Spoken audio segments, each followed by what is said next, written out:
ఈరోజు బీసీలకు జరుగుతున్నటువంటి తీవ్రమైనటువంటి అన్యాయాన్ని ఖండిస్తూ మరి బీసీల తరపున ఎన్నో ఉద్యమాలు చేపట్టినాం. మరి ఇప్పటికైనా బీసీలకు మోక్షం రావడం లేదు.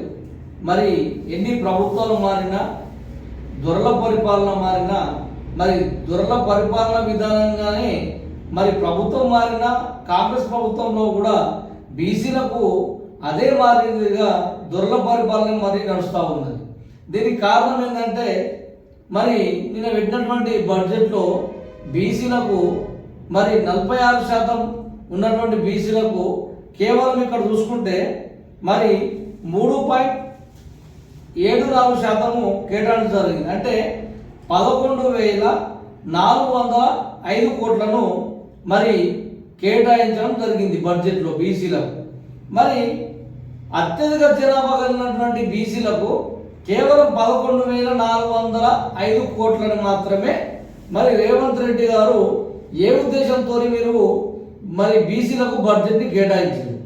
మరి ఇక్కడ ఎస్సీలు వాళ్ళ తమాషా ప్రకారము 17% ఉన్నారు. మరి వాళ్ళకు న్యాయబద్ధంగానే మరి 40,000 కోట్లను వాళ్ళకు కేటాయించారు. సరే, అదే విధంగా చూసుకున్నట్టయితే ఎస్టీలకు మరి 10 నుంచి 12% ఉంటే మరి వాళ్ళకు దాదాపు 17,000 కోట్ల 169 కోట్లను మీరు కేటాయించారు.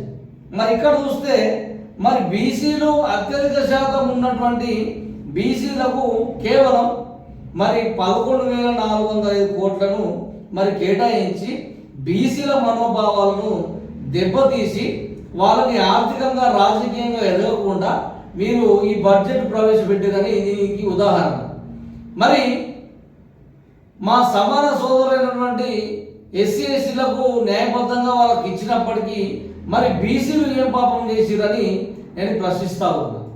మరి చాలామంది ఇక్కడ బీసీలు గమనించాల్సిన విషయం ఏంటంటే, మీరు బీసీ సంఘ నాయకులు ముందు చెప్తున్న ఒకటి, మీ గతంలో కూడా చెప్పిన ఎన్ని సంఘాలు ఉన్నాయి బీసీ సంఘాలు, మీరు పోయి సన్మానాలు చేసి సావిత్రిబాయి జ్యోతిబాపుల విగ్రహాలు ఇచ్చి ఫోటోలు తీసుకుపోయి ముఖ్యమంత్రి రేవంత్ రెడ్డికి దండలేసి ఏదో జరిగిపోతున్నట్టు మీరు కలలు కనుక్కుంటూ మరి ఇక్కడ మీకు కొంచెమైనా బుద్ధి ఉందా అని అడుగుతా ఉన్నా. మీకు ఇక్కడ బడ్జెట్లో కనబడతలేదా బీసీలకు ఏం జరిగిందని? కొంతమంది ఏమో శాపాలు పోయి సన్మానాలు చేస్తారు సంఘం పేరు చెప్పుకొని, ఏదేమో ఉద్యమాల పేరుతోనే బీసీలకు అది చేస్తున్నాము ఇది చేస్తున్నాము ఏమో మీరు ఏదో బీసీల కోసం మేము కొట్లాడుతున్నాం అని చెప్పేసుకొని పోయి మళ్ళా పోయి ఏ అగ్రవర్ణ పార్టీలో ఉంటారో వాళ్ళ కింద పోయి వాళ్ళ భుజాల కింద సపోర్ట్ కొట్టుకుంటూ మీరు పనిచేయడం తప్ప మరి ఇక్కడ మీరు ఉద్ధరించేది ఏం లేదు. మీ బీసీ సంఘాలతోని మరి బీసీలకు న్యాయం జరుగుతుందని నమ్మకం పోయింది. ఎందుకు పోయింది అంటే దీనికి ఉదాహరణగా మరి ఇప్పుడు బడ్జెట్లో ప్రవేశించడం ఎవరు కూడా మరి ఎందుకు మాట్లాడట్లేదు. 11,000 కేవలం 11,000 కోట్లు మాత్రమే బీసీల బడ్జెట్ కేటాయించింది. మరి దీనిపైన మరి ప్రతి ఒక్క ప్రతిపక్ష పార్టీని కూడా స్పందించాల్సిన అవసరం ఉన్నది. మరి ఏ పార్టీలో ఉన్న బీసీ నాయకులైనా కూడా మీది మనందరి బాధ్యత, మనం కూడా దీన్ని తీవ్రంగా ఖండించాల్సిన అవసరం ఉన్నది. మరి ఇంకొక ఉదాహరణ ఏంటంటే, మరి రిజర్వేషన్లో భాగంగా అన్ని కల్పిస్తామని చెప్పి ఇక్కడ అసెంబ్లీలో 42% బీసీలనే తీర్మానం చేసిరు.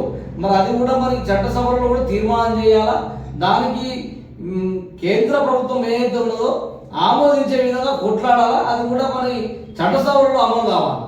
కేవలం ఇక్కడ బీసీలకు కళ్ళకు కట్టినట్టు మేము ఇది చేసినామని కేవలం జబర్దర్చుకోవడమే కనపడుతుంది, కానీ పూర్తి న్యాయం అయితే జరగలేదు. ఈ హైయెస్ట్ అంటే అత్యధిక జనాభా కలిగినటువంటి బీసీలకు నేను మళ్ళీ చెప్తా ఉన్నా, బడ్జెట్లో భాగంగా ఎస్సీలకు వచ్చేమో 40,000 కోట్లు, ఎస్సీలకు వచ్చి 17,000 కోట్లు, బీసీలకు వచ్చి కేవలం 11,000 కోట్లను ఇచ్చిన మనటువంటి కాంగ్రెస్ పార్టీ మరి ఇది పునరాలోచన చేసుకోవాలా. మరి దీనికి బీసీ శాఖ మంత్రులు పొన్నం ప్రభాకర్ గారు కావచ్చు, పిసిసి మహేష్ కుమార్ గౌడ్ కావచ్చు, మరి మీరు అందులో కాంగ్రెస్ పార్టీలో ఉన్నప్పుడు మరి మీకు కనబడతలేదా? ఈ అగ్రవర్ణన పార్టీలో ఉంటే మరి బీసీలకు న్యాయం జరుగుతుందా? ఇది ఒక్కసారి గమనించండి.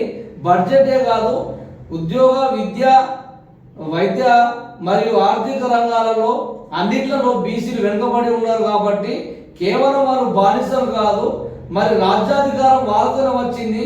మరి రాబోయే కాలంలో కూడా గతంలో కేసీఆర్ ప్రభుత్వం పరిపాలన విధంగానే కాంగ్రెస్ ప్రభుత్వం కూడా అదే విధంగా అవలంబిస్తూ ఉన్నది కాబట్టి మరి అన్ని కాంట్రాక్టులు అన్ని వాళ్ళకే అగ్రవర్ణాలకే చెందుతున్నాయి. మరి బీసీలు మరి ఏ పాపం చేసిరయ్యా నేను అడుగుతా ఉన్నా. మరి అదే విధంగా గత ప్రభుత్వం లాగానే బీసీలు బీఆర్ఎస్ ప్రభుత్వాన్ని ఓడగొట్టారు. మరి కాంగ్రెస్ ప్రభుత్వాన్ని కూడా అదే రకంగా బుద్ధి చెప్పబోతున్నారనే సంగతి కూడా కాంగ్రెస్ పార్టీ గమనించాలి. ఎందుకోసం అంటే మరి ఇక్కడ కుల విభజన చేసి కులాల మధ్య చిచ్చు పెట్టే విధంగా ఈరోజు మీరు బడ్జెట్ ప్రవేశపెట్టడం అనేది మేము తీవ్రంగా ఖండిస్తూ ఉన్నాము. రాబోయే కాలంలో బీసీ ఉద్యమం మరింతగా బలోపేతం జరుగుతూ ఉన్నదని ఈ సందర్భంగా తెలియజేసుకుంటున్నాను. దీనికి అందరూ సహకరించాలని పేరున బీసీలు రోడ్ల మీదకి వచ్చి ధర్నాలు చేసి తప్ప మనకు చట్టసభలలో మనకు ఇట్లనే ఈ విధంగానే మనకు అన్యాయం జరుగుతుందని ఈ సందర్భంగా చెప్పుకుంటున్నా. జై బీసీ.